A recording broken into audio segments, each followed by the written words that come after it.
What's up, YouTube? We should be live any second now. Let me make sure. So, I just finished streaming classical guitar on my other channel, and let's see if the raid worked correctly. Let's go. I think it worked, but only one person crossed over. That's okay. How's it going, everybody? So, yeah, my name is John. If anybody's new, hello, welcome to my channel. I am a former math major turned software engineer turned YouTuber. And so I've got two channels. One where I'm practicing classical guitar live, and now this one where I'm practicing mathematics live. So I hope you all enjoy this. It's going to be a little weird, a little freaking niche, I know, but it's going to be fun. So we've been working through this book, Fraleigh. This is my favorite book, Introduction to Linear Algebra. It's a really nice one. It's like a really nice blend of, it's a really nice blend, I think, of freaking like theoretical and computational. It's like, I think it's somewhere in between Strang and Axler, which are two of the most commonly recommended books in linear. This book has theory, it has some abstraction, but it also is pretty computational as well. Hey, Gideon, what's up, man? Good to see you. Gideon asks, it's me. Thanks for crossing over, dude. That format was great for the guitar stream. I'm glad you like it. How's that working regarding the math one? I haven't tried it yet in the math one. I don't think it would completely work. So far, I'm keeping the same math format over here, but we could try. We could try to switch it up and try to match. So what Gideon asked about, if anybody's watching the VOD, Gideon just asked about a new format that I'm doing in the guitar channel, where I do 5 minutes of playing a song, 5 minutes of chatting and just yapping, and 5 minutes playing a song, 5 minutes practicing, like actually zoning in and trying to fix some problems, practicing something, maybe even like practicing scales, and then 5 minutes chatting, and then just cycle that. So it kind of creates like almost like a radio show, and that's sort of my goal here. It's like create like a little practice radio show for you all. So thanks for joining me. We are practicing math, and let me put the iPad up on screen. Let's get the iPad going. And I need to get the chat up on screen too. Pop out chat. Too many little manual steps. Very freaking annoying. Copy website address. Really like to build some software to make all of this easier for me. All right, there we go. All right, what's up, Gideon? All right, so we are practicing math live.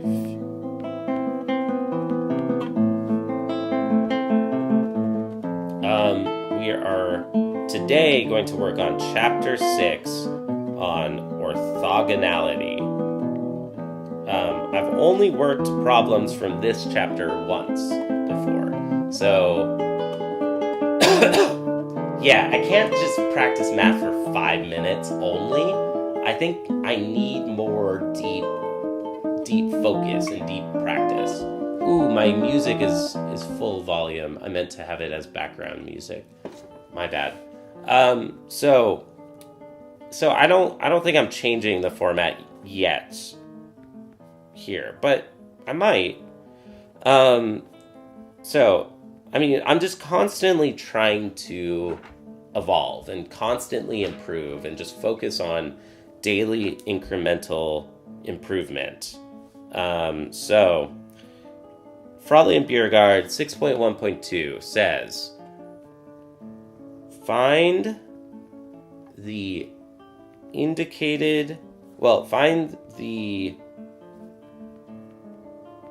projection of the vector 3, 4 on the span of 2, 1 in the plane. Okay, so, well, we could draw this and see what that means. I'm going to start out with the span of 2, 1. The vector 2, 1 means, like the coordinate, it's the vector xy equals 2, 1. So maybe I'll draw this thing in red. This is that vector. Now, the span of a vector is any scalar multiple of that vector, like -1 or +10. And so any scalar multiple of that vector, let's call it v, lies on this line, right? Now, what is the other vector that we're interested in? 3, 4. Well, again, we can plot that. 1, 2, 3, 1, 2, 3, 4. And then if this one is in purple and we call it W, 3, 4 would be this vector. Okay? Now, so this is W. Now, what does it mean, the projection of W onto V? What it means is if I take an orthogonal vector and I draw like a straight line, so this creates a right triangle right here, then the projection of V of W on the span of V is this projection vector. So we should mathematically find some number, some vector that looks like, if my hand was steady and I drew it fairly well, I think that WV, the projection of W on V, which I'm going to call W subscript V, should be around about 4, 2. But, again, this is by hand. I did this by hand. I did it, I didn't even use a straight edge or anything. So I might be a little bit off. We'll see. Look at your sofa. It's perfect curves of nth degree. What? Look at your sofa. It's perfect curves of nth degree. How's it going, Alex? What's up, man? So, we expect the answer to be about that. Now, we do have an exact formula for what this is. The projection of W onto V is the dot product of W dot V divided by the norm of V squared times the vector V. So I don't have an argument for why I don't right now understand fully how we build this formula, but I would like to learn that soon. But this is certainly the formula. So W is 3, 4. V, again, is 2, 1.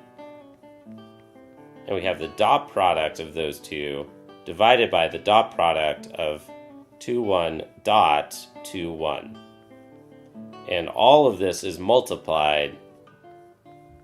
This is a scaling multiple of V. So notice this blue line is indeed a scalar multiple, right? Like we stretched the vector V by some amount. I think that we can derive this formula if we look at the angle theta, then how do I get it? How do we get it? The length of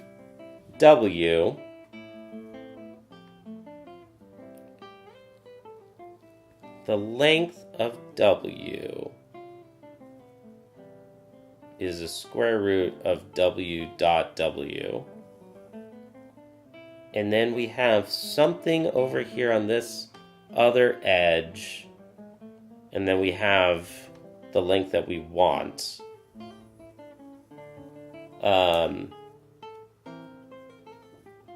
So if I call this X, I know I've reused X somewhere else, but if we call this X and we call this Y, then we would have X squared plus Y squared equals W dot W, right?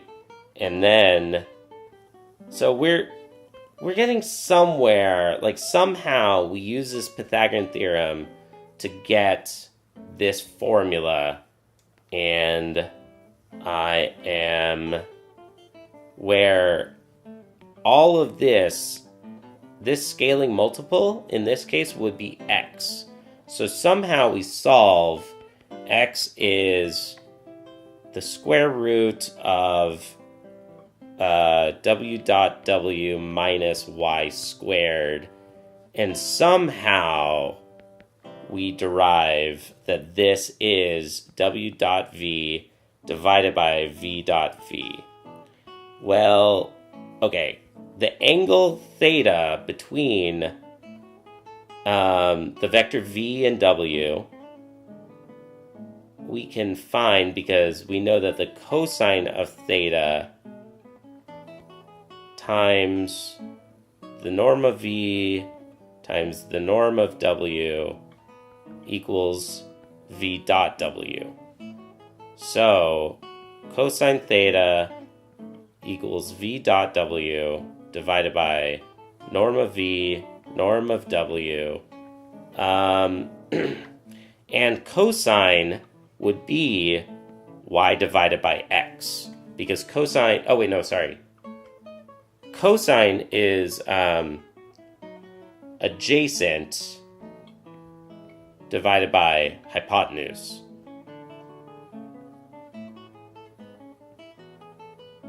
Right?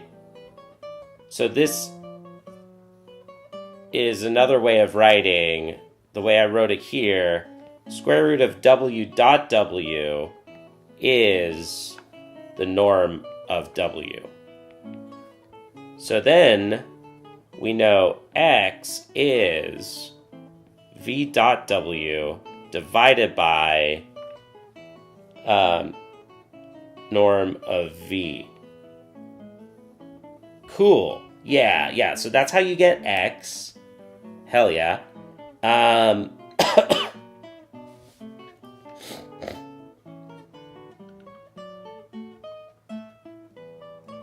We don't have the same kind of equation for sine theta, but we know this formula, cosine squared of theta plus sine squared of theta equals 1. So then sine squared theta is 1 minus cosine squared theta, which is 1 minus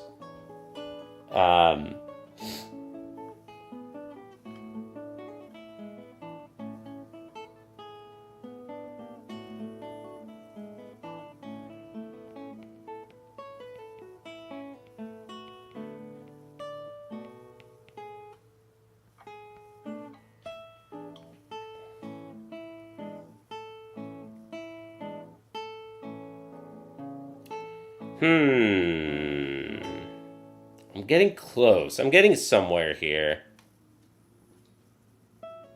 Well, okay. We're getting somewhere. I don't know if this is the best approach here. Instead, I'm going to try using this approach that I had temporarily. So, I mean, this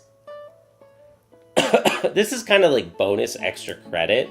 So let's actually pause on this derivation But this is like where the real math is to me, dude. This is where the real math is. It's like on the back of me. You mean, yeah, I know that you're talking about the sofa. Is this nth degree curves? Perfect curves of nth degree? That's cool. Dude, thanks. Thanks, Alex. I like it. How's it going, JP Poss? How are you? I don't get it. Perfect curves of nth degree. I mean, I see the rays of sunshine. I guess that those would be curves, right? Yeah, dude. I mean, they are curving beautifully, like around the sofa. Is that what you're talking about? I like it. Yeah, thank you, dude. Yeah, they're like kind of lines, but also they are in 3D space. They kind of like wrap around the sofa. Trippy. Hell yeah. I'll make sure that it stays there for you. How's it going, Leroy? What's up, man? All right, so let's pause. But this is where the real work is. To me, at my level of studying linear algebra, just doing this calculation is kind of like level 1. This is level 2 or 3 or something. Is like, why does this formula work? How do I come up with this formula? How can I get that formula somehow? So let's just first finish the actual exercise. A dot product of two vectors, you multiply the components and then you add them together. So the first components multiplied equal 6, and then the second components multiplied equal 4, and then we add those. Then we've got 4 plus 1, and all of this will be scaled multiplying to that. We have 10 over 5 times 2, 1, and this is 4, 2. Hey, look at that, dude. Look at that.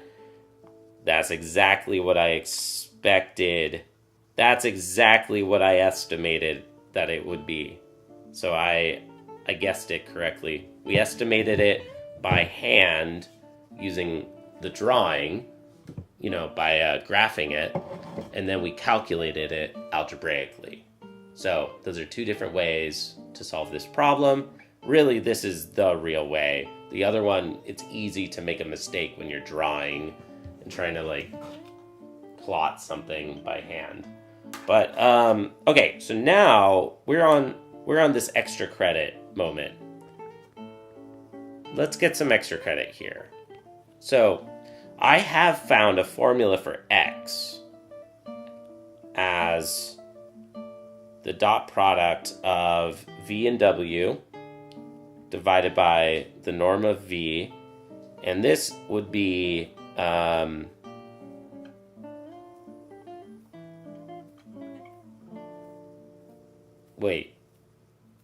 wait, I'm super confused. Wait a minute.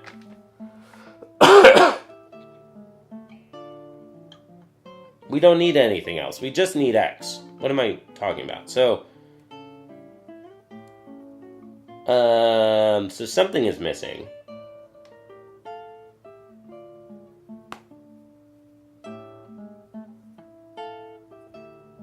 Oh. Wait. We need to relate this length of v. Oh, I got it. Wait. No, close. I was so close. Y'all, we're so close here.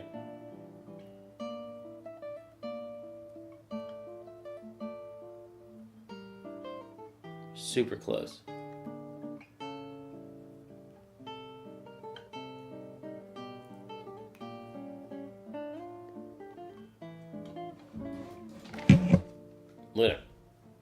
Okay.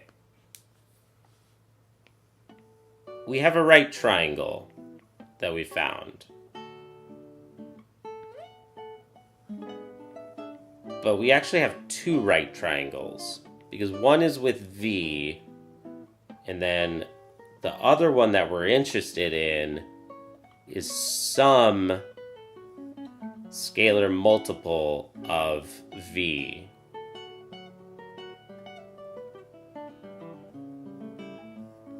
So, what I can do is I can normalize V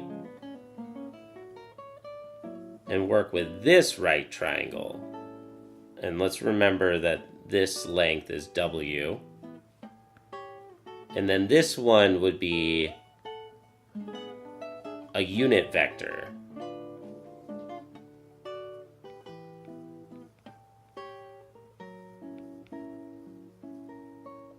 So this vector is a unit vector, which means that it has length 1. And then, well, then we don't know what the length of this side is. Now we no longer know the length of this side. This would be some multiple of W. So that doesn't work. But do we need to know it?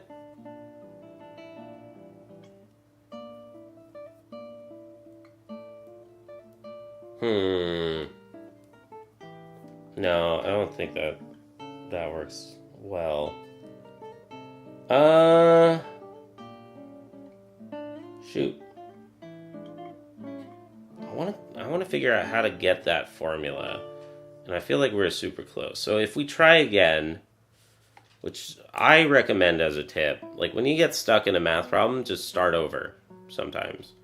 Like, dude, just start over, try again, and see how far you can get the second time around. So if this is a vector V, or a vector W, and this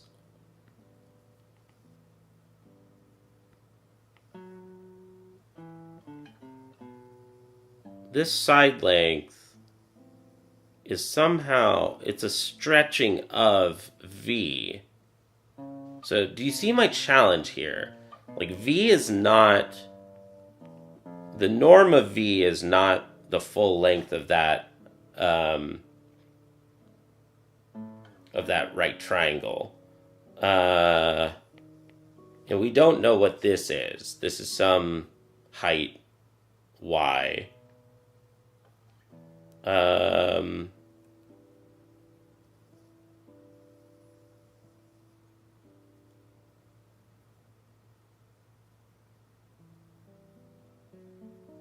Like we can work with this right triangle instead, but then this is a scaling of W.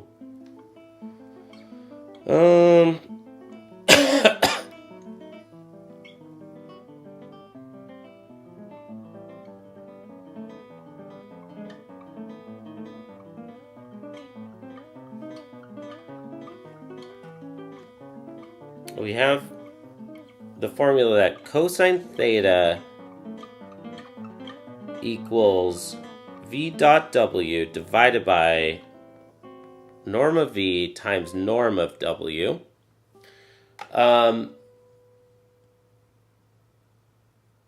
Oh, that's a curve. Alex says that that's a curve. Ah, like you're talking about like a hella cool curve, I think. You're talking about like super cool curves. Okay, nice. I don't understand that myself, but I'll try to think of it.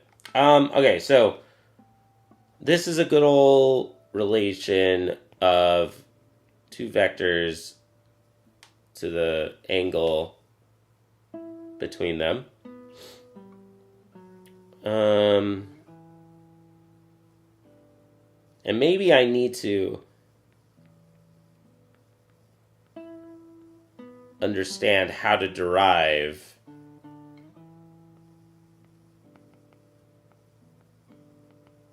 maybe I need to understand how to derive this in order to be able to get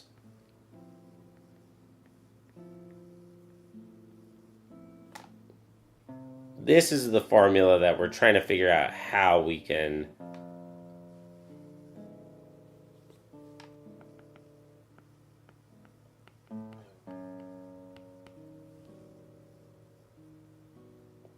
I think that I need to understand better this cosine theta formula, and I'm just going to leave that mentally as an exercise next time that we're working. This would be in chapter 1, section 2. So I know right now I don't know how to get that. I don't think I know how to get that. So I think that that's a gap for me, and I might be able to solve this if I knew that. But one thing I do know that we can get here, we could just use, in this fact, cosine theta, which is v dot w over norm of v, norm of w. Well, cosine is adjacent over hypotenuse, right? So then this also equals I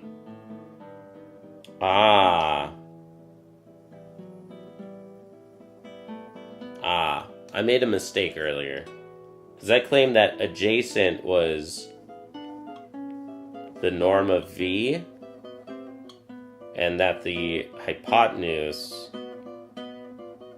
Oh wait, no, I did this correctly. So that's v, but then this whole side length would be x. Yeah, so adjacent is x. The length of that side of this right triangle is x, and then the hypotenuse is the length of w, norm of w. Therefore, x is equal to v dot w divided by the norm of v, because the norm of w would cancel out, right? So this seems like a very useful thing to have, a very useful fact to have. Now,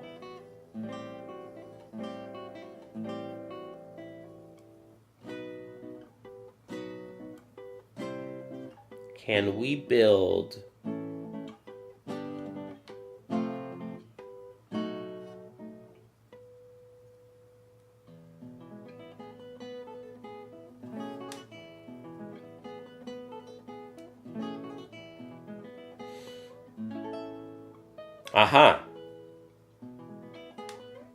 so we can get x from that right triangle, but now let's look at another right triangle that we can get out of this one.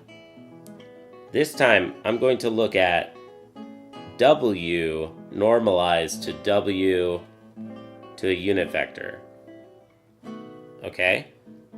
Then we have this right triangle, which is going to be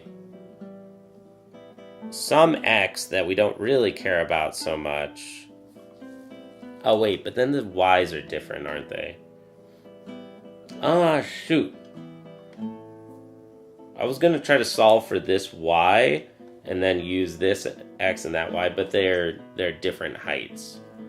So it doesn't work.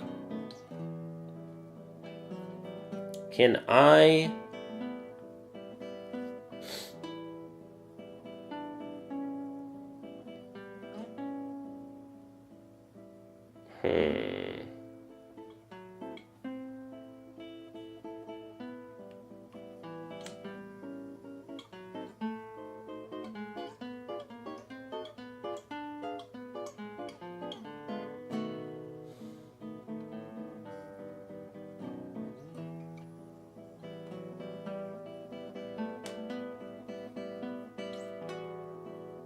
So my first instinct was that we'll use the fact that for any angle sine squared theta plus cosine squared theta equals 1.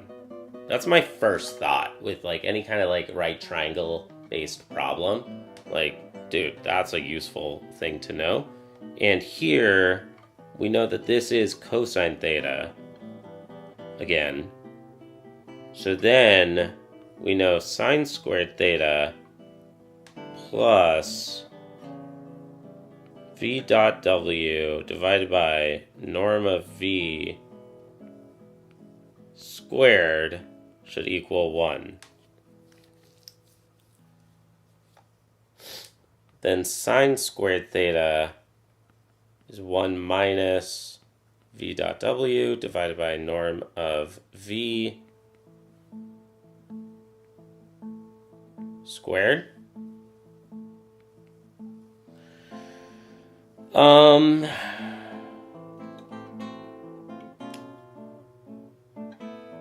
Sine is opposite over hypotenuse. So we have this y over norm of w.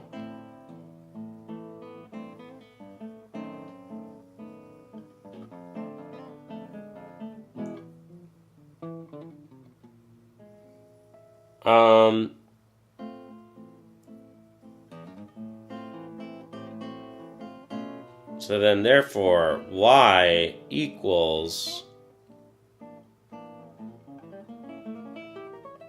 oh wait, but this, we need a square.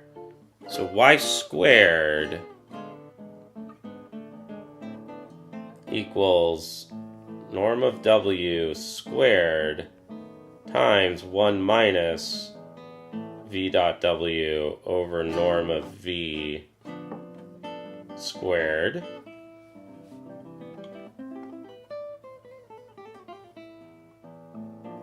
I feel like I'm getting like very circular in this argument, but this would be norm of w squared minus v dot w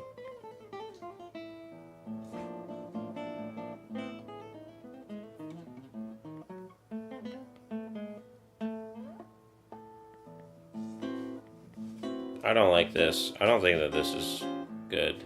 I think that this is very bad.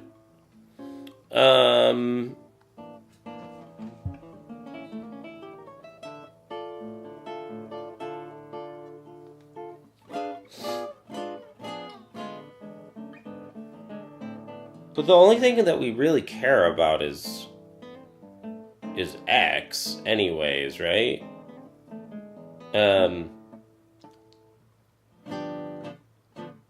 Oh, yeah, okay. So that's x. So if we want to find this full vector, then the actual projection of w onto v would be v dot w over norm of v son of a, yeah, I keep getting norm of v instead of norm of, oh yeah. Okay, great. Okay, it would be this times v normalized to a unit vector. Got it. And then this is v dot w over norm of v squared times v. And now this is v dot w, or w, everywhere else I've written w dot v. So let's keep it the same order, it doesn't matter. But this is a projection of w onto v. And I switched my letters somewhere along the way. I used to be looking for v dot w, but it's whatever, who cares? Same thing. norm of v squared is v dot v times v, and boom, we got it. There it is. Yeah.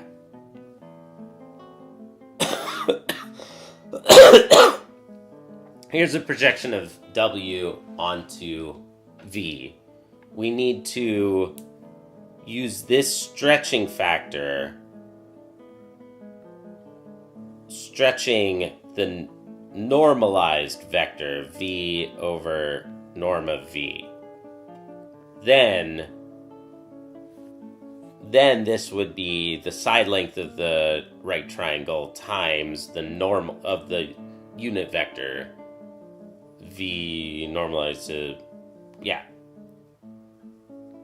to length 1. Okay, hell yeah. So we solved the problem and we got some extra credit trying to understand the theory behind this problem, understand the concepts behind these random formulas, dude.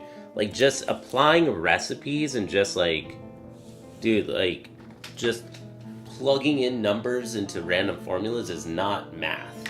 Dude, that is just like, that is just being a calculator. Like, literally calculating. That's different than math. Math is about the conceptual understanding. Like, why does that formula work? And being able to answer that and come up with it on your own, like I just did. Hell yeah.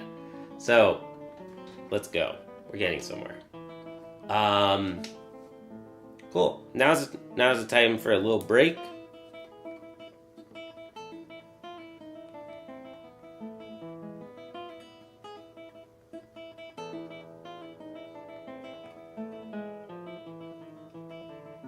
Anybody have any questions?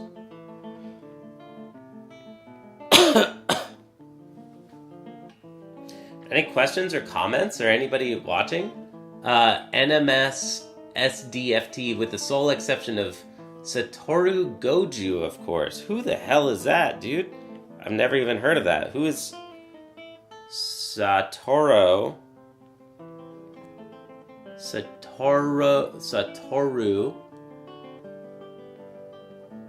Gojo. I'm just ingesting this. Don't know shit. Hell yeah. Dude, I literally, on a job application recently, I was like, yeah, I'm practicing math live to a live audience. I'm doing my literal live study sessions. And the audience ranges from pre-college students in India to graduate students in the United States, and even musicians who don't know any math, or something like that. I didn't say literally musicians who don't know any math, but I said musicians with little math background. And it's like, hell yeah, dude. Like, I think that's pretty cool. I think it's really cool that some people like yourself might enjoy this, even though you don't know shit. Like, you know that you don't know shit, and that's like step one. Step one is admitting that none of us know shit, dude. None of us know what we're talking about with math. When it comes to math, dude, the cool thing about math is that it's infinitely hard. That is the thing that mathematicians love about math. Like, as soon as you feel like you know shit, you just make up some more shit. You just make up harder problems, dude. You just make up harder problems once you feel like you understand it.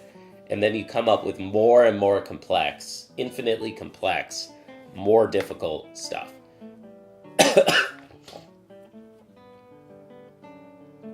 Like, that's a big idea to me. That's like a big takeaway here. Why is there JJK reference on the screen? I don't know who JJK is. Is that Satoru Gojo? Who is this person? I was going to ask, because somebody just asked about this person. Satoru, who is this? Oh, this is a fictional character from The Honored One, a fictional character from Geiji Akutami's manga and anime series, Jujutsu Kaisen. Hell yeah. Jujutsu Kaisen. Never heard of it, dude. Never heard of it. I live under a rock. My life is consumed by classical guitar. By the way, this is my music that we're listening to. Classical guitar and mathematics. I don't watch anime. I don't watch manga, or I don't read manga. I don't watch anime. But thank you, dude. Is Satoru, is this character like a math character? Are they a mathy character? Like, why? What's up with the reference? I love it. I love it. I get to learn so much from you all. Seriously. Which is freaking pretty cool to me. So, okay, this is an anime reference. Thank you. Thank you, dude. Thank you for the anime reference.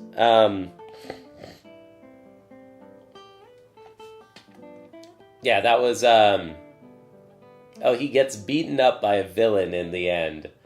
So he becomes one half.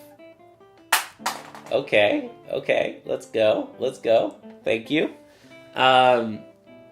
Yeah, NMS SDFT earlier, you can see their message still on screen.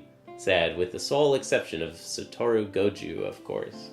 So, okay. Heck yeah, thank you.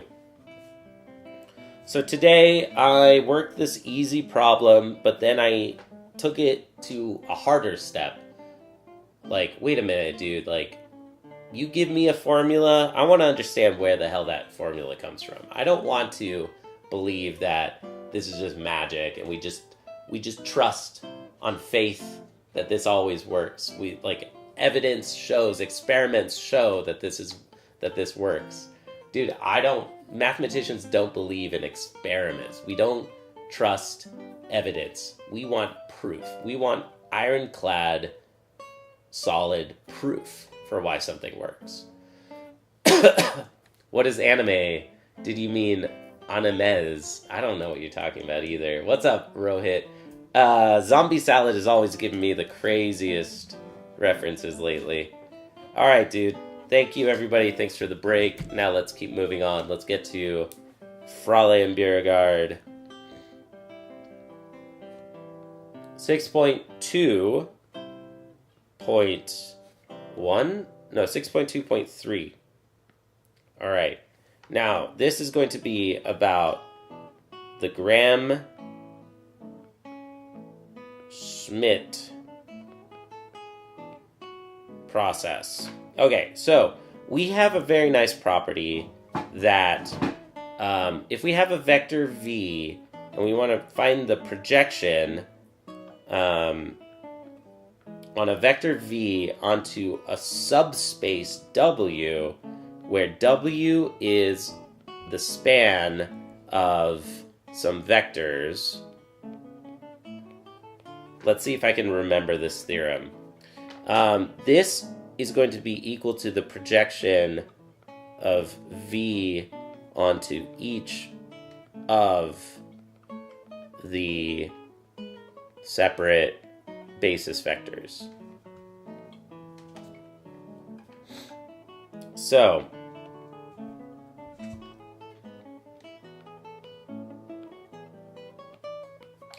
if we wrote this as subscripts, it would be like this.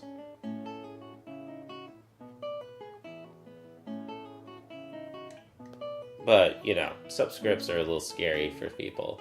Anna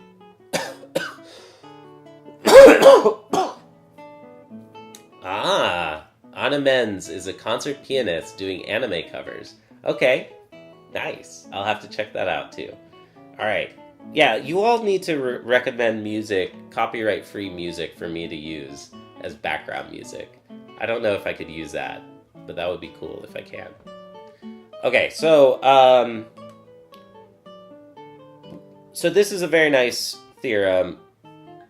But this is true if Wi is orthogonal to Wj for all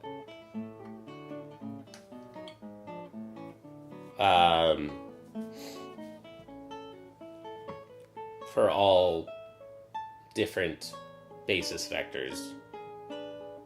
For distinct basis vectors are orthogonal. This is an orthogonal basis. I should say. That's a simple way to say it. Orthogonal basis. If we have an orthogonal basis, then the projection is very clean and simple to calculate. But if we don't have an orthogonal basis, we just have a non-orthogonal, just any random old basis, is there an algorithm? Is there a way to build an orthogonal basis? Yes, there's an algorithm called the Gram-Schmidt process. Now, I remember that it's kind of like an inductively built formula. Like you construct a orthogonal. Say you just take W1 or W1 to be B1, and then we say that W2 is going to be the previous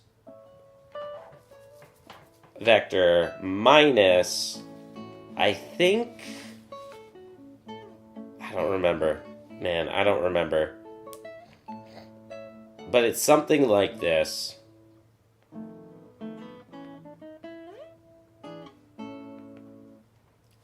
This is the best I got right now. We have this algorithm. And yeah, Carl Gauss is the greatest mathematician in human history. I'll give you a +1 to that. Gauss is the GOAT. Yeah, dude. I mean, some people might argue. People will argue about anything, and that's subjective anyways. But, dude, I think so. I think you're right. Gauss is the GOAT. Totally. Studied number theory. Mostly. And a lot of other really cool stuff. He did a lot. Back in his day, they would do many different fields. But, okay, so let's just look it up. What's the... What's the algorithm again? Not Gauss. The Gram-Schmidt.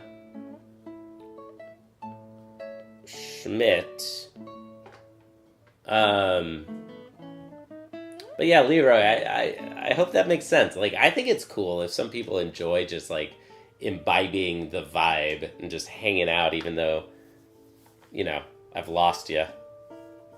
Gram-Schmidt says that an orthogonal basis vector Vj is Aj minus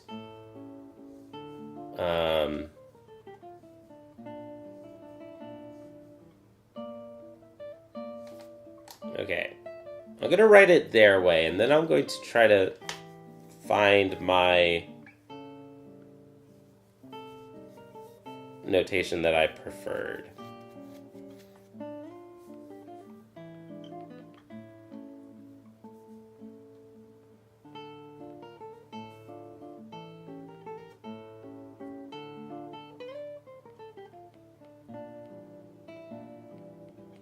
I think that this is a really messy way to write this. So I'm going to try to refactor this as...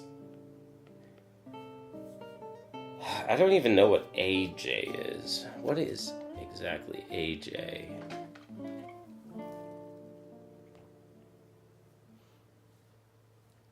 Oh. Okay. Yeah. So...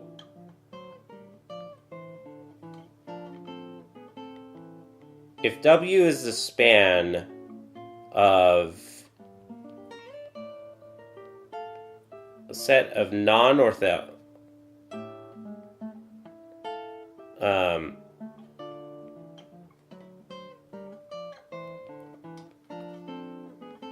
we are constructing an orthogonal basis from another basis.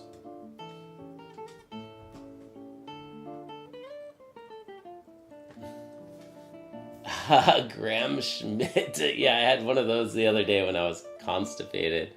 Yeah, dude. Yeah, what's up, Leo Lectures? How's it going, man? All right, so I feel like this is messy notation.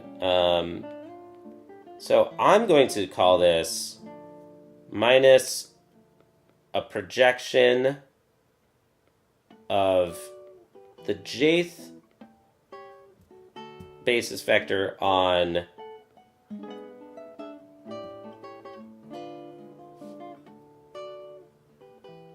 we'll keep their bracket and not distribute that negative. Let's keep it this way. A projection of AJ onto VJ minus 1. Because we defined this thing as a projection. Let's just let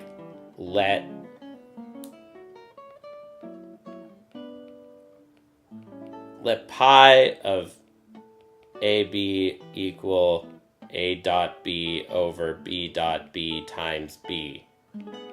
Now, this is going to be easier for me to remember, or taking it even further, maybe some shorthand could be pi 1 J equal pi of pi ij be pi of the projection of aj onto basis vector I or something. Then our Graham-Schmidt formula looks like this.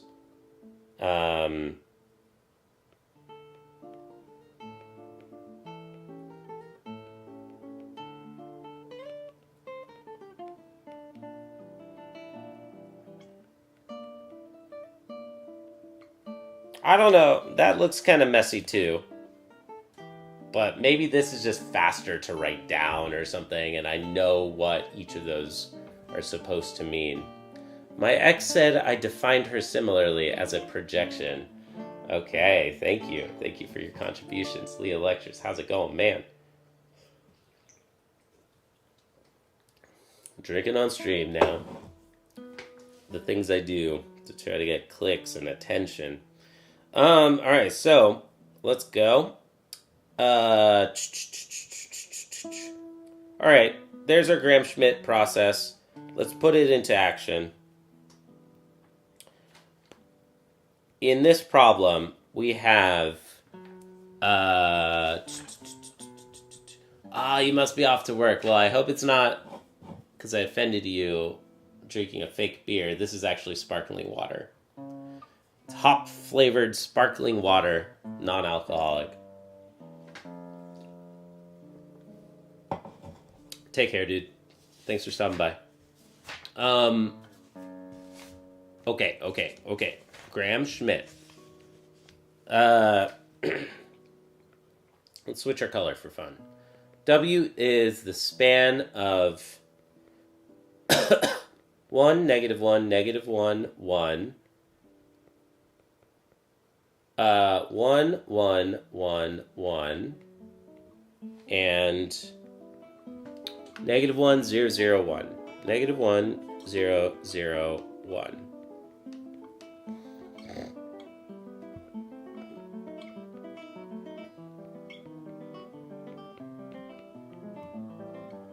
So we're finding the projection of B on W. Oh, wait. Oh, yeah, that's it. That's all we're doing. So it says, okay, this problem is simpler than the later Graham-Schmidt process. This is a sneak peek to some of the later problems. So, hey, that's still good that I got this freaking practice rep. But this question asks, verify the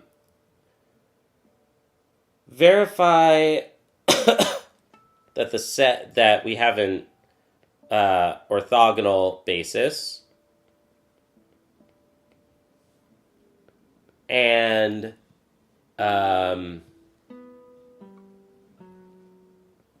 then find the projection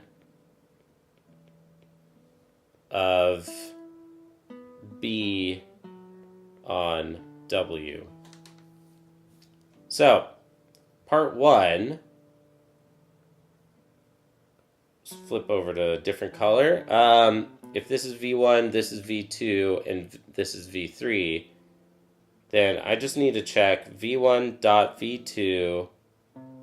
We want to see that this is equal to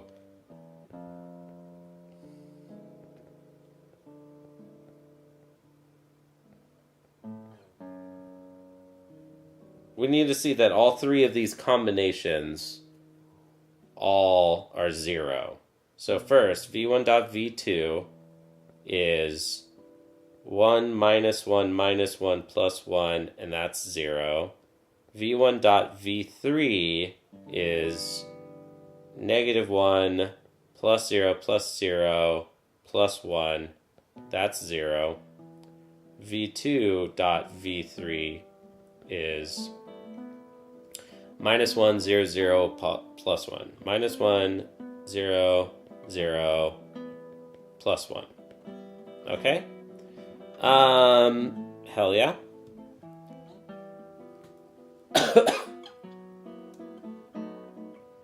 So, part one is done. We verified that that this generating set is orthogonal. Now, part two, then if we have an orthogonal basis, then the projection of B on W is B on... It's the projection of B onto each of the orthogonal basis vectors.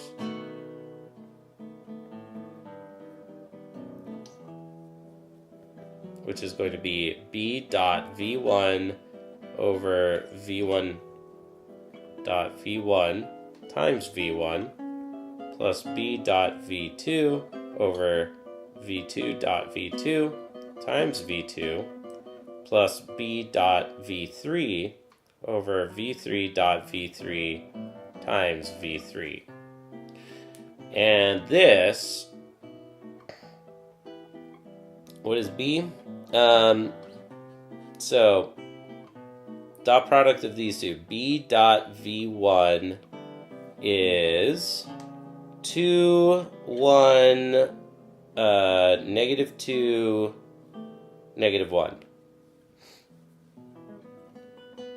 B dot V2 is 2, 3, 6, 7. B dot V3 is negative 2, negative 2, negative 2, negative 1. Okay? V1 dot V1, V2 dot V2, and V3 dot V3, these are the lengths squared, would be V1 dot V1 is 4, V2 dot V2 is 4, and V3 dot V3 is 2. Okay, so using all of those, B dot V1 is negative 1, V1 dot V1 is 4, times the vector V1. 1, negative 1, negative 1, 1. I'll write it as a column vector for space. 1, negative 1, negative 1, positive 1, right? B dot V2 I found was 7, and V2 dot V2 is 4, times vector 2, basis vector 2, 1, 1, 1, 1. B dot V3 is -1. V3 dot V3 is 2. And V3, I think, was 1, 0, 0, -1? -1, 0, 0, 1. Okay. Cool. So now, if we add all of these components,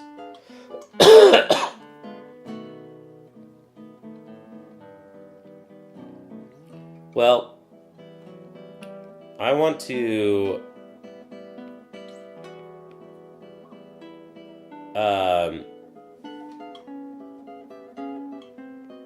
convert to a common denominator so that we can make this easier.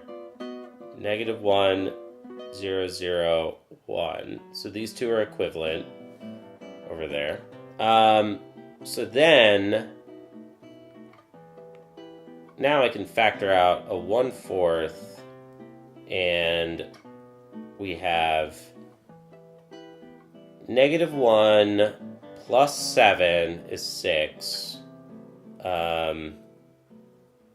Plus 2.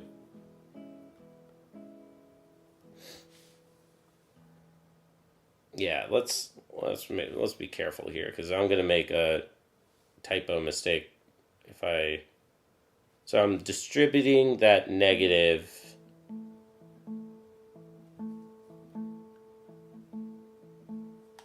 Oops.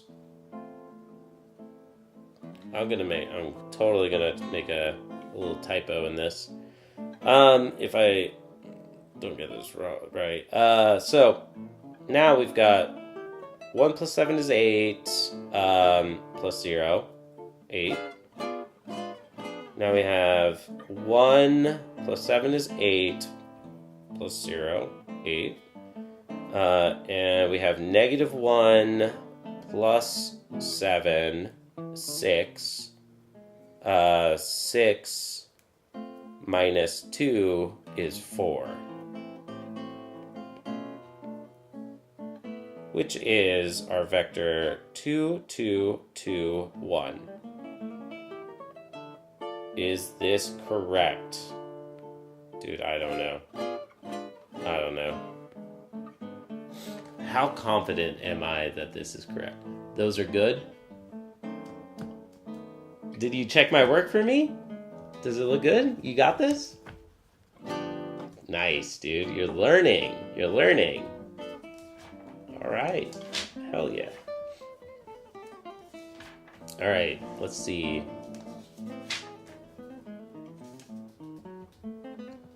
Section 6.2. Yep, got it. Projection of B onto the space, subspace W is that. Hell yeah. Problem complete.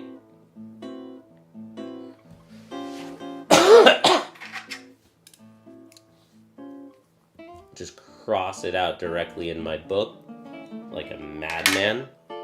How much time do we have left? I want to do 2 hours. I don't want to go over 2 hours because that's a lot of time and I got to do more important things in my life. We're 1 hour in. You know, I'm tempted to say that I should try to make these just 1 hour streams. 6.5. There's like a couple more sections that I haven't gotten to. Let's learn one more section. And again, this is now new material for me.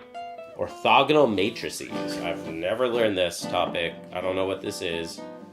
Y'all are gonna have to help me on this. Alright, so Fraleigh. 6.3 is about orthogonal matrices.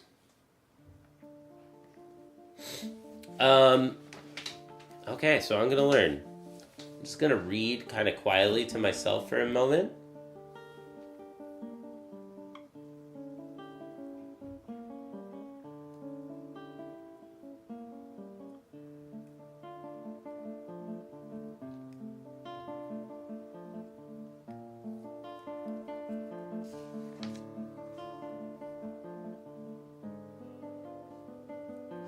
Okay. Neat. So, A. Okay, that makes sense to me.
Oh, Leroy said those are good. You were probably talking about my hop water.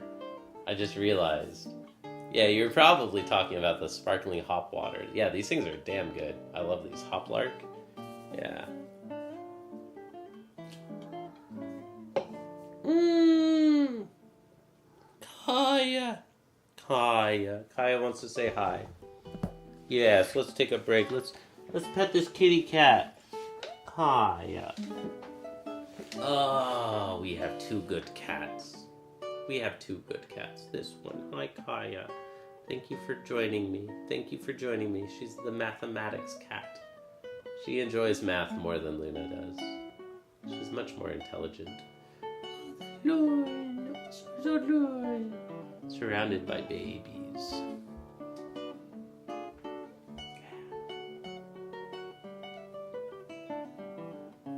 This is a very nice section. This is a very nice theorem.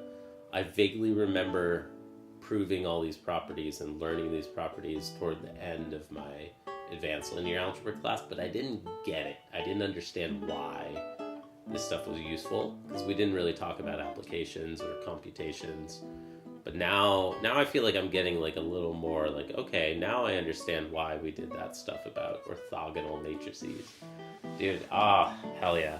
I like this book. I think that this book is very good to blend theory and computation.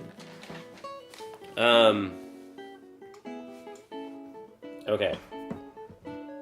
So this is super cool. Now we've got we've got some stuff about symmetric matrices.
How's it going, man? Yeah, I just caught it. If you look at the chat and happen to read this comment, keep focused and don't look at the chat again. Let's talk after getting stuff done. Well, yo, dude, I mean, I'm down. Yeah, I caught you just in time. But I have been somewhat focused, dude. So today I'm reading this section that I've never read before. So I'm writing down all of the theorems and just getting an idea of all of the theory that this section builds. And I vaguely remember all this from my second course in linear algebra.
Hell yeah.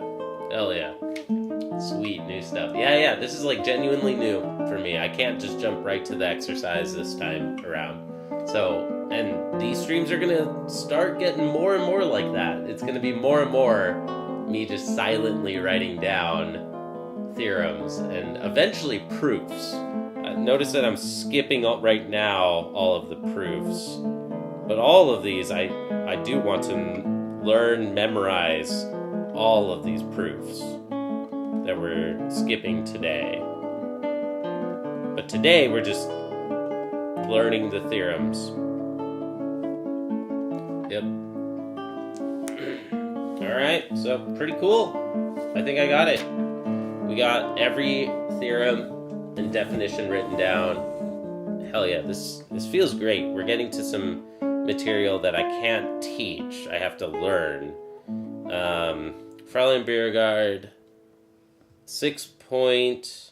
So it's a little more study with me now than some of the other streams have been.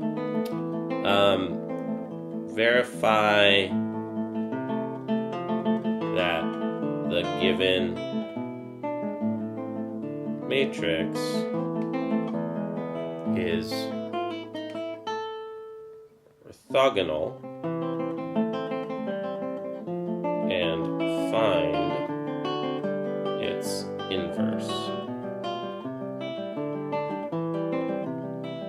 In this case, our matrix is 1 over root 2 times 1, 1, negative 1, 1. 1, 1, negative 1, 1. Well, so if we solve this problem,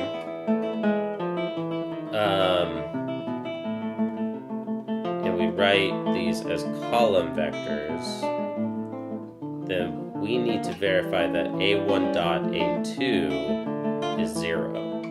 So a1 dot a2 would be 1 over root 2 times the vector 1, negative 1, dot product with 1 over root 2 times the column vector 1, 1. And that would be 1/2 times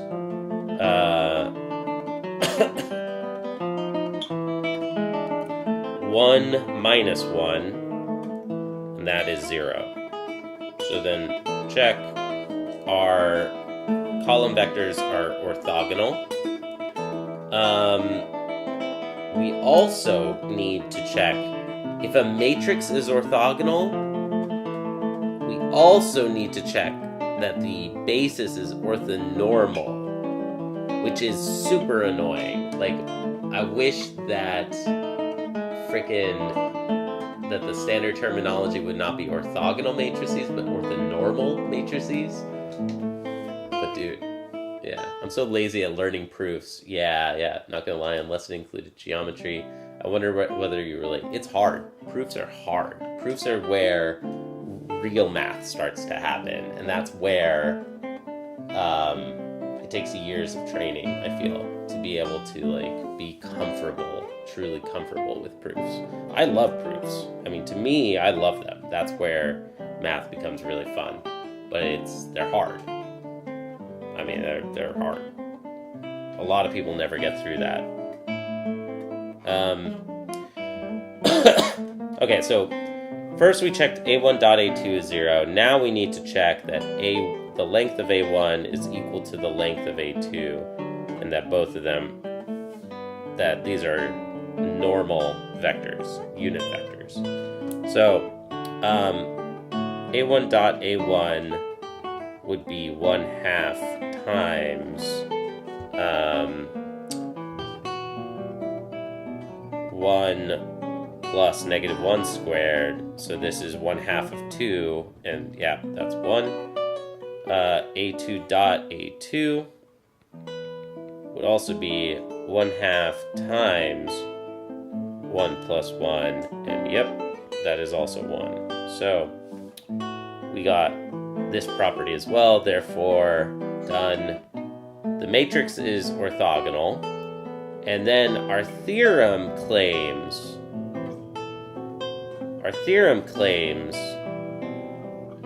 that, well, our theorem doesn't claim, it proves that A inverse will be equal to A transpose. Well, A transpose is going to be 1 over root 2. We can still factor out this common scalar. And now we write rows as columns. 1, 1, -1, 1. Or write columns as rows, however you want to think of it. Probably better to think of columns as rows, because now our basis vectors are now rows instead of columns. So, well, let's see. Let's do A transpose times A. Then we have 1 over root 2 times 1, -1, 1, 1 times 1 over root 2 times 1, 1, -1, 1. Well, that's 1/2 times 2, 0, 0, 2. And indeed, this is the inverse. Therefore, A transpose is, well, A inverse equals A transpose.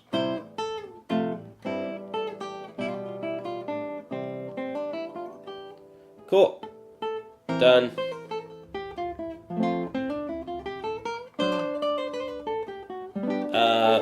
Done with this problem.